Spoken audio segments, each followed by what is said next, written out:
Humans and pigs have a surprisingly similar genetic and physiological makeup. For instance, you may have dissected a pig in your 10th grade biology class because the anatomical structure of the pig closely resembles that of a human.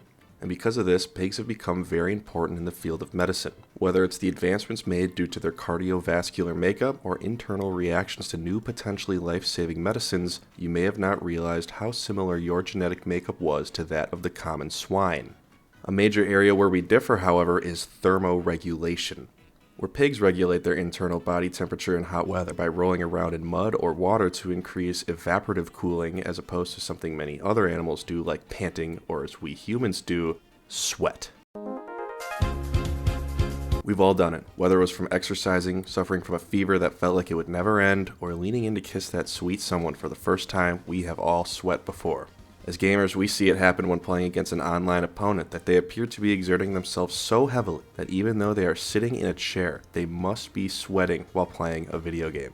These sweats, also known as tryhards, can be frustrating to run into and wield a variety of insults, such as doing something better with one's time or going outside and touching grass. Going from a challenging yet fair experience to one that feels straight up unfair is a fine line to balance, and though things like skill-based matchmaking and casual versus ranked queuing playlists have done a fairly decent job at keeping the lobby at or around the same skill level, it hasn't erased imbalanced matches completely. These imbalances, as frustrating as they may not be so much of a bad thing, but rather an important and integral part of the gaming experience altogether.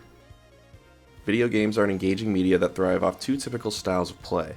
The first is that it's a way to unwind after a long day of school or work, maybe engaging in some minor challenges along the way to contribute to progress, but nothing that releases the feeling of that relaxation.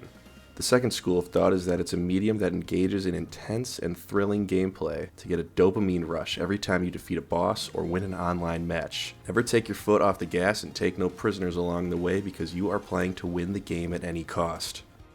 Most of us fall somewhere in the middle and fluctuate between the two styles of play depending on the game, mood, or vibe of the night. The tricky part comes when we are trying to do a bit of both.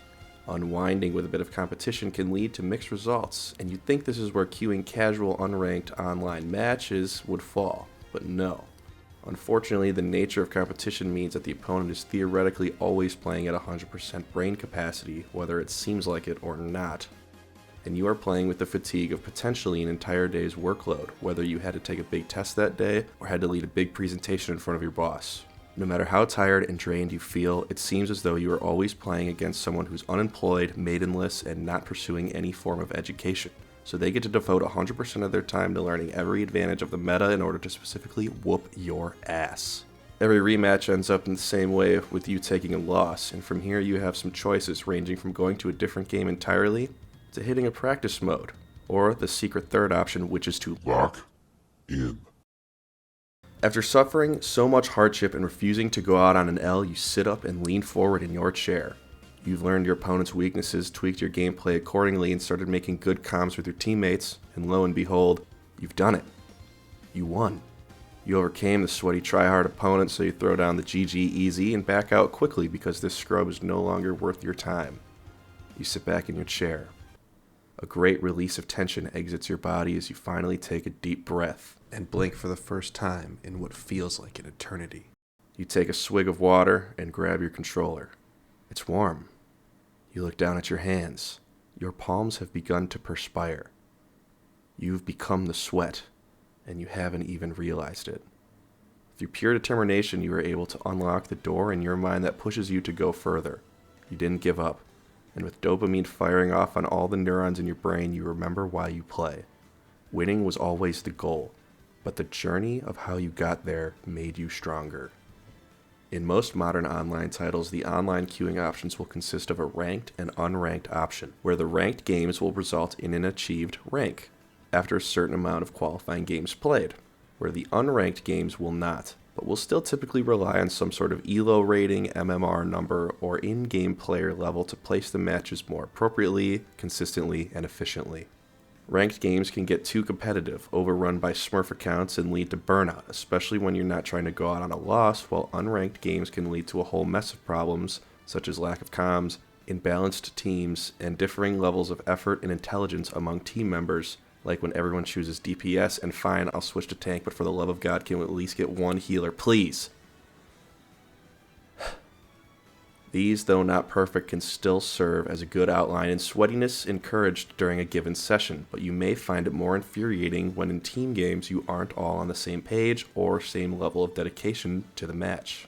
You may end up feeling as though you're carrying in every match and would be doing better off queuing the ranked playlist to enlist with some people who actually know what they're doing. This feeling is exemplified once you pass the threshold of requiring deeper mechanics or specified builds and team makeups, once you raise both your casual floor as well as your competitive ceiling. Former Halo 3 online developer Max Hoberman touches on the player's skill level and designing around it, saying, "Since the natural skill level distribution of players follow a bell curve, there are outliers, inherent low skill and high skill players. Characterizing the high skill ones as sweaty teens hopped up on monster energy is inherently disrespectful."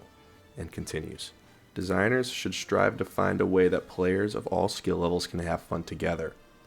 Casual, inconsequential, unranked matchmaking is one way. I dabbled with handicap settings and asymmetric game mode design as others. Game devs shouldn't take the easy way out and default to segregation though. There's far more that can be done. Derogatory views like this among game devs is a cop-out and a disservice to the players." Asymmetric modes like attackers versus defenders can be a solid foundation of balancing different players' skill levels. For instance, if a classically sweaty rush-down attacker is forced to take a more patient and tactile approach, it may level out with a slower player starting to ramp up their speed when in attack mode. This pairs well with games like Rainbow Six Siege, where on top of having attackers versus defenders, you also get the option to choose the operator in which you play. The asymmetric gameplay coupled with the operator playstyle variety synergize in ways that can be both balancing and refreshing for players at all skill levels. Furthermore, unranked games may be beneficial to differing skill gaps as well, especially in the plane of in-game voice chat. The more knowledgeable sweat player may be able to lead the team and teach other players tricks such as the most optimal operators to run together. This gets everyone working as a unit and helps the less sweaty players realize more mechanics and improve at the game. All thanks to the one player that spent so many hours learning and perfecting their craft. By spending hours of free time, new mechanics and strategies are discovered, and the really viable ones become an integral part of the competitive scene. Can you imagine what competitive Rocket League would look like without players like Kronovi and Cookser97? Or what the Melee scene would look like without the Five Gods? Super Mario 64 speedruns without backwards long jump? The list can go on and on. Sweats push the competitive metas in ways that make it more complex and entertaining to view as a spectator. Competition is its most exciting at the highest levels. It's why the NBA Finals garner more views than an in-season tournament. And can you imagine if a Game 7 was as laid back as the All-Star Game? It's for this reason we partake as spectators, to witness the best of the best compete on the highest stage for the glory of being number one. The push for high competition is as valuable to the team as it is for the viewer. This goes for the most entertaining speedruns as well, which are the ones that break new world records and come as close to task-level play as possible. Casually, speedrunning is sometimes seen as a segment of gamers that don't appreciate the level design and detail that gets put into games, when in reality it's the exact opposite. It's the players that are most familiar with game mechanics, level design, exploits, glitches. These are the players that know frame-perfect inputs at pixel-wide junctions. It can therefore be attested that these gamers have a naturally higher skill floor than us mortals. But what if their speedrunning prowess can actually be used for games that are still in development and haven't even come out yet? Just ask co-creator and lead programmer of Shovel Knight, David D'Angelo, who actually used speedrunners to test their game during different development cycles. In an interview with GameDeveloper.com, he states, "We kept seeing speedrunners play our game, and we said, I wish we had that feedback before we shipped out a game." Goes on to add, "New speedrunning friends automatically climb the skill curve of a game and begin hitting the flow interruptions of a given level much faster than normal testers would, whether it's a bug or just a flaw in platforming design." What's cool about this quote is how high skill ceiling players can really improve the flow of the game for players of any skill levels, where in the current gaming landscape it seems like many of the games are trying harder to cater to more broad, casual audiences, which may in turn end up alienating its core fan base of, gamers. We face an impasse as gamers, where when things are too hard and we run into a wall or break the flow state, then it is no longer enjoyable. But if the game asks too little of us, specifically in games where we're expecting a challenge, the fun of destroying the competition wears off, and we begin to yearn with something with more of a kick to it. Games that provide both a low skill floor but high skill ceiling do this well. I think of Rocket League in cases like this, where at the entry point, car soccer is a fun and easy to grasp idea, as well as customizing your vehicles in whatever way you want to express is fun at any level. But once you start to climb in rank, mechanics like speed flipping and flip resets become more common play, and to continue to climb or even stay at your current rank, it becomes a dog-eat-dog world, locking in against the sweats every match. It is a game that's easy to pick up but requires thousands of hours to truly master. All this to say that there are different levels of intensity to play at, and not every game you pick up is going to be the one to push you to the limits of your mental capacity. Sometimes you just want to farm, or chill with the homies and shoot space aliens with little to no resistance. I think it's important to think about why you're booting up the game, and what ways there are to play. Whether it's difficulty settings in a single player campaign, or the casual and competitive online playlist selections, picking a route that will provide you with what you're looking for is important.